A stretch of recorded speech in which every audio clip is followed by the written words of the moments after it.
इस वक्त की बड़ी खबर टिहरी से है, जहां पर आई आपदा पर धामी सरकार गंभीर। तो इस वक्त की बड़ी खबर टिहरी से आपको बता रहे हैं। तो जिस तरह से तबाही यहां पर भारी बारिश के दौर के बीच लैंडस्लाइड के चलते देखने को मिली है, अब इस पर सरकार गंभीर नजर आ रही है। कैबिनेट मंत्री प्रेमचंद अग्रवाल का बयान सामने आया। स्थिति को लेकर विस्थापन के लिए जमीन की तलाश की जा रही है। तो जमीन के सर्वे का काम पूरा हुआ, सुरक्षित जगहों पर लोगों को किया जाएगा शिफ्ट। तो सरकार लोगों की हर संभव मदद कर रही है। मंत्री अग्रवाल ने बूढ़ा केदार क्षेत्र का दौरा भी किया। टिहरी के बूढ़ा केदार में जबरदस्त तबाही देखने को मिली है। वहीं विपक्ष लगातार सरकार पर आरोप बढ़ रहा है कि सरकार इस स्थिति को लेकर गंभीर नहीं है। लेकिन इस बीच अब कैबिनेट मंत्री प्रेमचंद अग्रवाल ने बयान देते हुए कहा कि सरकार पूरी तरीके से गंभीर और विस्थापन के लिए जमीन की तलाश की जा रही है। जमीन का सर्वे काम जो है वो पूरा कर लिया गया है और सुरक्षित जगहों पर अब लोगों को शिफ्ट किए जाने का काम किया जाएगा।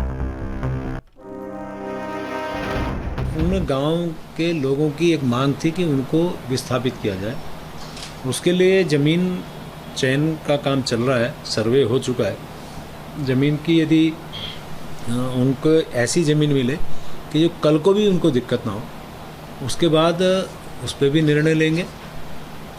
इसके अलावा हमारा जिला प्रशासन, पुलिस प्रशासन, SDRF और तमाम जो संबंधित हमारे विभाग हैं वो उस स्थान पे पूरी तरह से मुस्तैद हैं। और मुझे ये कहते हुए अच्छा लग रहा है कि जब मैं प्रभावितों से मिला, वहाँ हेल्थ कैंप भी है, वहाँ पे साफ़ सफाई भी है, वहाँ पे लाइट की व्यवस्था के लिए भी मेरे द्वारा वहाँ कहा गया, सेफ्टी सिक्योरिटी सारी चीज़ें के साथ साथ जो मुझे अच्छा लगा वो ये लगा, जितने प्रभावित थे सब ने कहा साहब जिस टाइम ये घटना घटती है उसके कुछ टाइम बाद जिला प्रशासन वहाँ पहुँचता है, इसीलिए उन लोगों को शिफ्ट किया गया। तो देखिए, जमीन तलाशी जा रही है। प्रेमचंद अग्रवाल को आप सुन रहे थे। संवाददाता अजीत राठी भी हमारे साथ लाइव जुड़ गए हैं। अजीत, इस वक्त पहाड़ में चुनौतीपूर्ण स्थिति देखी जा रही है और टिहरी में तबाही की भयावह तस्वीर भी सामने है। इस बीच अब कैबिनेट मंत्री प्रेमचंद अग्रवाल ने कहा है कि धामी सरकार स्थिति को देखते हुए गंभीर है। जमीन टिहरी के लोगों के लिए तलाशी जा रही है। देखिए, एक बात जो सिस्टम की समझ में पिछले कई सालों से नहीं आ रही है वो ये है कि जो घनसाली का और बूढ़ा केदार का क्षेत्र है वहाँ सर्वाधिक बादल फटने की घटनाएं होती हैं, सर्वाधिक आपदा आती है।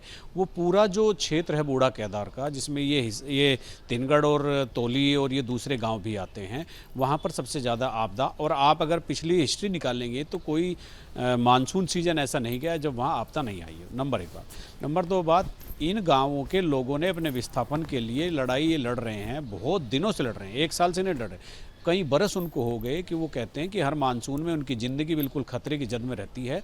उनके पशु, उनके खेत खलियान, उनके घर, उनके परिवार, तो इस वजह से इनको यहाँ से विस्थापित कर दिया जाए।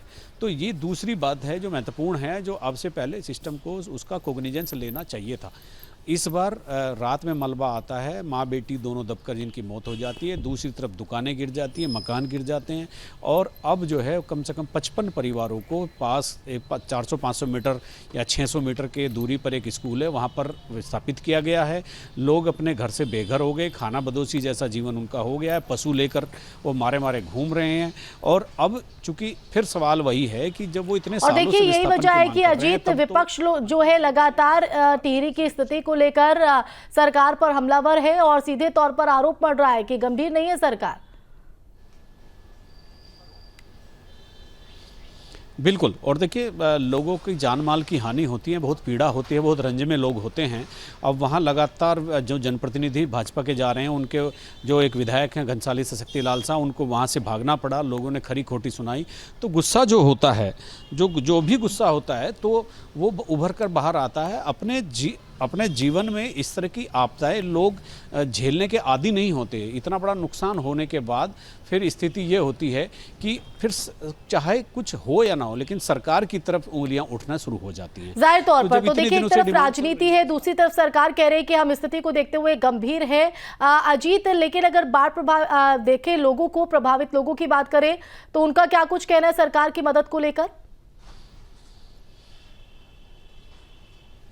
नहीं, देखिए उनमें आक्रोश है, उनके लोग चले गए, उनके खेत खलियान बह गए, उनके घर गिर गए, उनकी दुकानें गिर गई, उनको अपने पशुओं के साथ वो दूर जाकर एक स्कूल में रहना पड़ रहा है।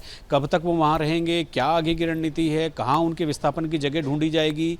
अब जिस स्कूल में रह रहे हैं तो वहाँ अगर 55 परिवार रहेंगे तो स्कूल आप समझ सकते हैं, तो स्कूल में शैक्षणिक कार्य नहीं होगा, तो वो शैक्षणिक कार्य भी वहाँ होगा, वो लोग वहाँ रहेंगे भी या नहीं रहेंगे, तो कितनी जल्दी कौन सा ब्लूप्रिंट सरकार के पास है, उसी पर सभी की निगाह लगी हुई है।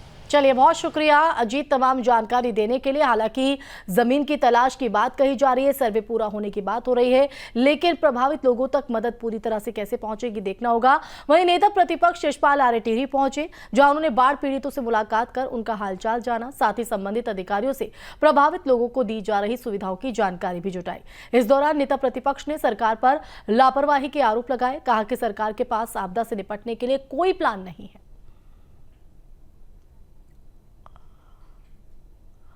तो दो तस्वीरें आपके टीवी स्क्रीन पर, तो देखिए तस्वीर आपको दिखा रहे हैं तिनगढ़ गांव में किस तरह से यहां पर लैंडस्लाइड के चलते ये भयावह तस्वीर देखने को मिली, जिसमें 15 मकान इसकी जद में भी आ गए।